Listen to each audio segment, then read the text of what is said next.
Another thing that families can do and are doing at home is they can focus on the development of a skill set, which is a really important, and they can praise effort. They can, there's a lot of research now that shows that when everybody is told that they've done an excellent job and they're outstanding and they're the best, that there's some harm done in that. But when you say it's really wonderful that you tried your best, kids do better. And so, has anybody read the book Nurture Shock? Has anybody heard about that book? It's a really, really good resource that's written by a mental health professional and a researcher, I think, who are looking at some of the mythology around raising kids. And one of there are several chapters on shocking, paradigm shifts that have come in the field of mental health and parenting. And one of them is that telling a kid that they did a great job or they're the best at something is actually more detrimental to their ongoing effort than praising them for effort. So they did a study with elementary school children, and they gave a standardized test to a group of children, and one group divided into two groups. One group, they said, wow, you guys are gifted. You did amazing on this test, and you're so intelligent, and we're going to give you a second test, and you're going to do great on this test because you guys are fabulous, okay? And the second half, the second group, that's not what they said. They said, you guys did great because this test was really hard, and you gave it your best, and we're going to give you a second test, and if you give it your best on the second test, we're going to be very proud of you.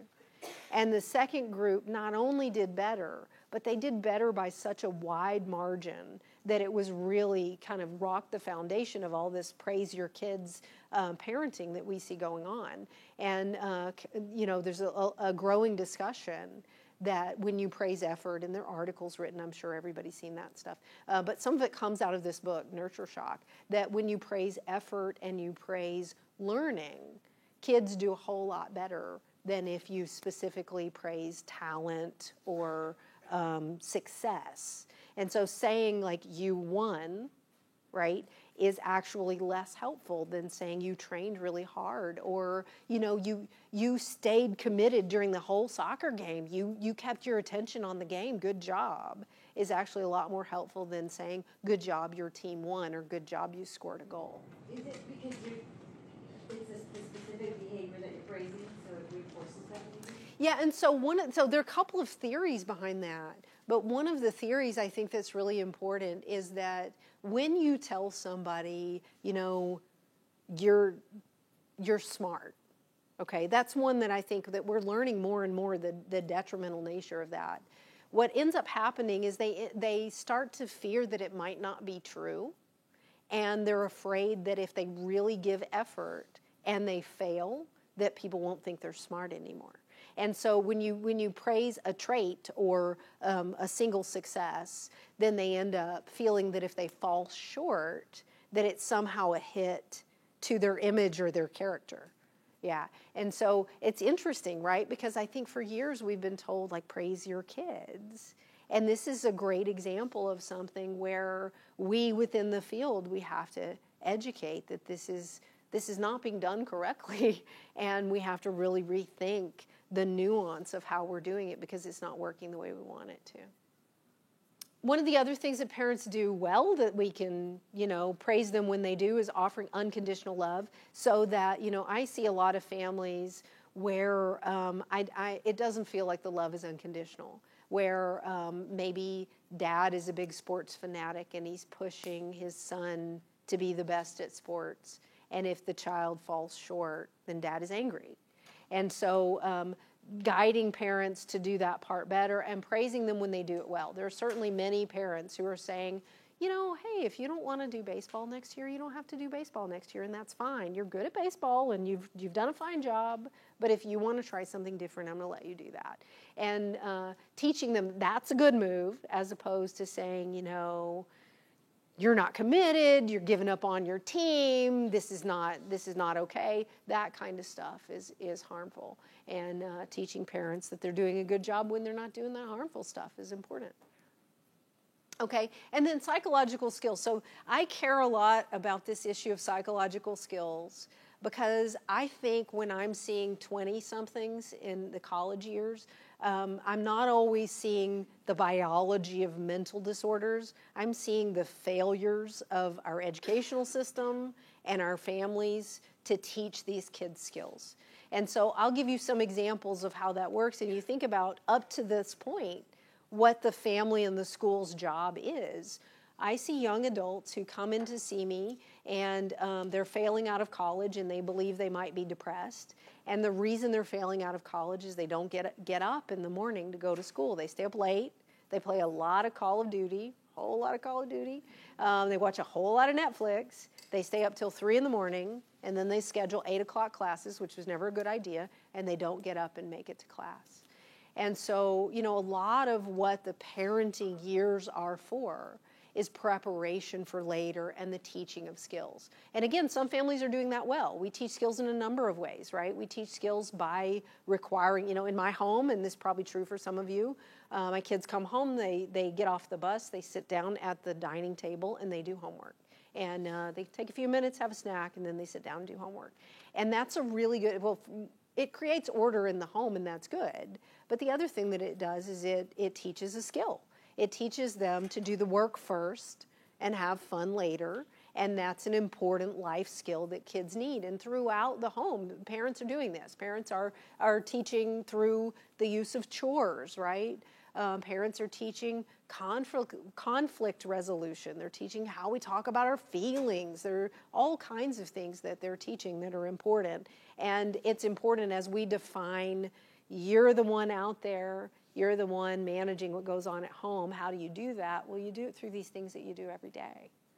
Whenever we go out and talk to communities, we bring this into every session that we have with parents. And parents become part of our team. They feel less helpless, and we have that partner as part of the process, which we're lacking much of the time. Okay, is anybody familiar with the term scaffolding? Does anybody know what that means? Can you say what it means, parental scaffolding? Do you know what that? It's giving a child a challenge where it's hard enough for them to they still be able to accomplish it, but not setting them up. Okay. And so scaffolding is like, I always think of scaffolding as like rebar. And when you set concrete, you put, a structure in it so that it'll set. And what parents do at home with scaffolding is they keep the thing together, right? And then kids fill in the gaps. And so parents, for example, set things up at an appropriate age limit for kids, or an appropriate level for success. So they don't expect, a 10-year-old to function as the family counselor or the parent's marriage therapist, because that's not going to work. It's probably not appropriate for a kid of any age, but particularly not appropriate for a 10-year-old.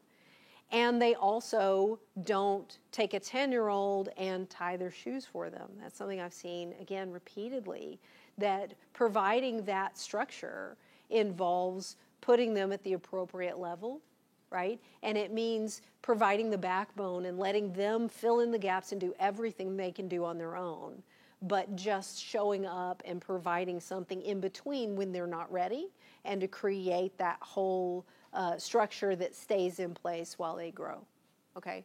And supporting developmental stages. So that might mean that with my 10-year-old and her friend, that we sit down and we have a talk about managing what's going on in the peer group, because that's become important now.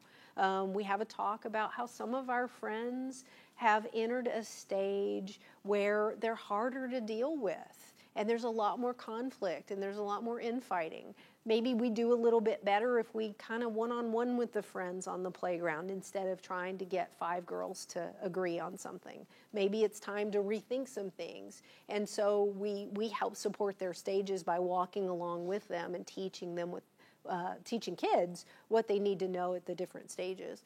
And then, again, filling toolboxes. And so I think the normal stages that people need to basically know are that, there's an early childhood stage that extends up to maybe age 4, preschool age. A childhood stage, which is sort of school age, maybe 5 or 6, through elementary school usually, or near the end. Preteen stage has become increasingly important as we note that there are dramatic differences in emotion, regulation, and behavior. And so I think I've seen a number of 9, 10-year-olds brought into treatment believing that they're depressed or they're anxious or there's bipolar or there's something very wrong with them, when I think what's wrong with them is simply their stage and the changes that come with that, and the parents not realizing that. The teen years, which are fairly well defined, and then now this emerging adult stage. Raise your hand if you've heard that term, emerging adult. Okay, so emerging adult is like late stage teenager, still dependent on parents, and that might start at around age 17. Sometimes it's a little bit later, and it might extend all the way through the educational years. And I think it's important to talk about that, because when you talk about emerging adulthood, you have people who are technically 21, but they're behaving like bad children because the girl who came in crying this morning saying that she had lied about her grades is a good example. She's a very classic example of this. She's 21. She's a college student. And what's been happening is that she's been dropping classes and failing classes. Her parents have threatened her with various kinds of punishment, very much. And so they're paying tuition, they're paying all her living expenses, and what they've done to manage her behavior is they basically threatened to ground her in one way or another, right? If you don't get the grades that you need to get this semester, you're not going to go on that study abroad over the summer.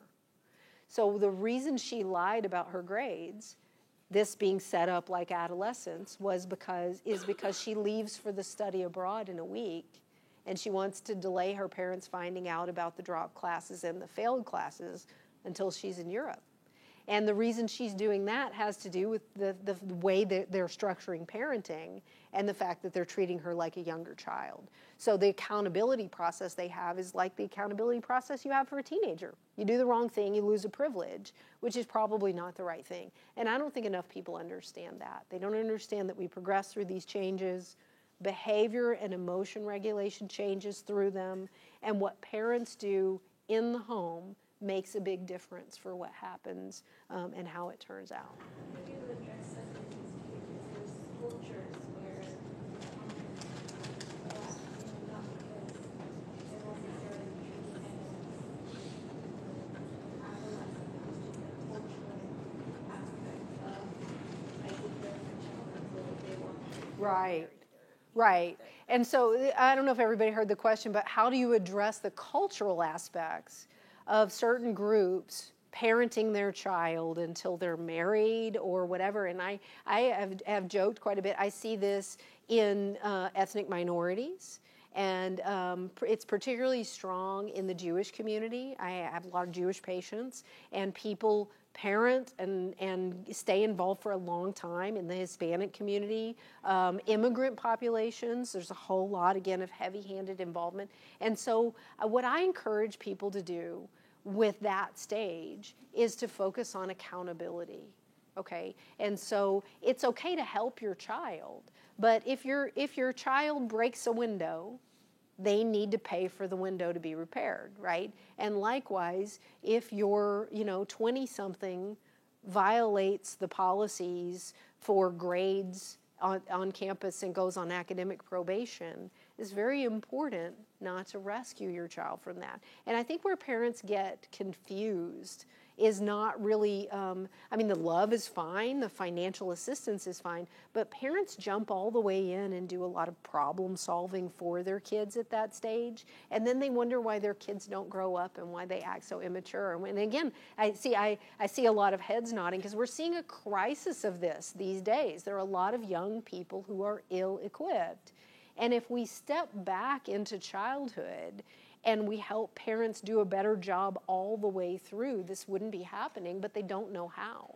They kind of have the wrong measures and they're supporting the wrong things, and they don't even know that, everybody gets a ribbon, right? My child is never lost. And then they go to college and, they want mom to call if they can't get in the class they wanted, and they want her to do something to, change my schedule. They want somebody to step in.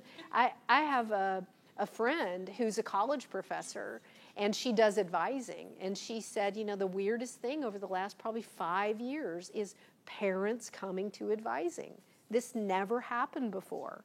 but they come in with them and they tell them what classes to take and they hover over everything. I've even heard from some folks about parents coming to job interviews. And so if we step back and we look at the developmental stages, I think that we could do better as a culture talking about, teens are in the practicing phase. Emerging adults are adults, and the only reason they're still emerging is they have some childlike roles because they're supported, right? And so I think that's important, but I don't think families understand that. Okay. So at the different stages, these are the things that families are supposed to be doing, okay? In early childhood, children are dependent. They're acquiring language, right? So when a child is very young, parents are supposed to hold them, look them in the face, right? Cuddle them, soothe them, say words to them, make the little face that they make. And again, there are a lot of baby books. There are a lot of things that people read and they kind of learn. There's a lot more support during that phase. So you see people doing this fairly well unless they themselves, depressed moms don't do well. Impoverished people don't do well. There's some socioeconomic differences in practices and just the ability to be there. So secure attachments are, of course, a very important part of early life.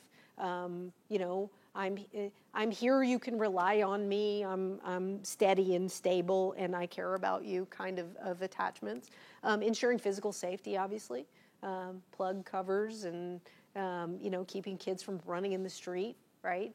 And then laying the foundation for relationships by holding and touching, keeping things safe, having rules and regulations, things like that.